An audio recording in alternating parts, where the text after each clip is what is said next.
your storm station forecast with meteorologist Malcolm Byron. Right now, our dew point is in the middle and upper 60s in Baton Rouge. We reference the dew point most often because it's really simple. The higher the number, the more humid it feels. And right now, it matches up to our muggy end of the scale. Now, last week, we actually had it rise on some days into the humid or flat out extreme territory. We're actually going to go to the lower end of the scale. Whenever you get a dew point below 59 degrees, that is flat out dry air. You just don't feel the humidity in that instance. Now I want to take you through Futurecast and show you kind of where we're heading. This evening, that's when we see a huge punch of dry air coming into the capital region. I mean, dew points are nearing 60 degrees in Baton Rouge, even by 10 o'clock. And then overnight, they drop into the 50s. When we wake up tomorrow morning, there will be no mugginess to feel. And frankly, through the rest of the day, there's not going to be any muggy feel to the air. It will feel refreshing tomorrow.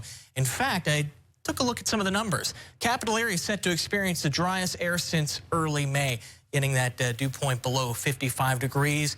It's going to be fantastic tomorrow. Tonight, we're going to go for an overnight low of 65 degrees. That's in Baton Rouge, though. Go to a couple communities north of the interstate. I wouldn't be surprised if we had a few spots reach the lower 60s. One limiting factor tonight to our low temperatures is actually going to be the wind, stirring things around at 5 to 10 miles per hour. But that drop in humidity is going to be enough to see our temperatures getting into the mid-60s in many spots. With sunshine tomorrow, this is remarkable. Only a high temperature in the upper 80s, so a northerly breeze helping to dry some slightly cooler air into the region as well. I'm going to call it a, quote, top 10 day tomorrow. I think it's going to be one of the top 10 best days of the year. What about after tomorrow?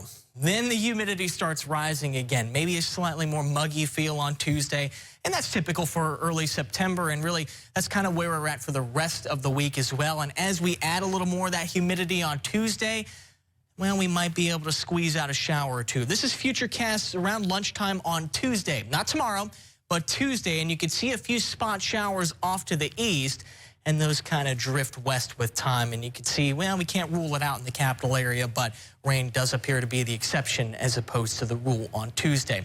For now, we only maintain a 10% rain coverage on the Storm Station 7-day forecast for Tuesday and Wednesday. Every other day, likely dry. We are getting back into the 90s on Tuesday and Wednesday, so starting to warm things up just a little bit with the return of humidity.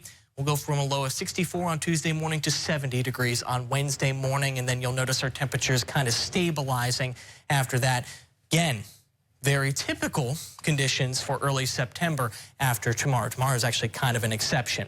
This is also a little unusual for the time of year. We're in September and no development is expected in the next 7 days in the tropics. We were watching that wave, which looked like it would become Gabrielle last week, and then over the weekend, boy, it sure fizzled out. We are just a couple days away from the peak of hurricane season, though, and how unusual is this? I'm actually going to take a look at some of the numbers this evening. I'll share the results I find with you tonight on our 10 o'clock newscast. We're going to take a break on the news at 5:30 and continue after this break.